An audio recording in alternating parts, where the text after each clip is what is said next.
Hi, I'm Mike from Fox Plumbing and Heating. Today we're going to talk about how to shut down a leaky hot water tank. Right here we have an electric hot water tank. It's leaking. We need to shut it down. Step one, turn off the power. You're going to go to your fuse panel and look for your fuse. Let's go.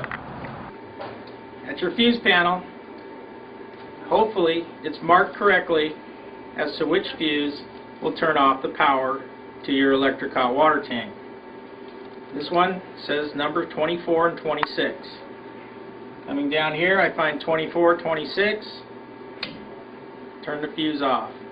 Never assume the power is off to the hot water tank because things may not be marked correctly at this panel, nor the knowledge to test for electricity.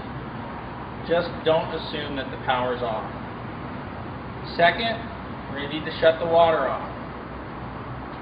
As you face the tank, on the right hand side is the cold water supply to the tank. Follow that cold water supply back until you find a valve. This is called a gate valve. The way it works is it spins to the right as you're looking at the handle until it snubs down tight. Now the water should be off.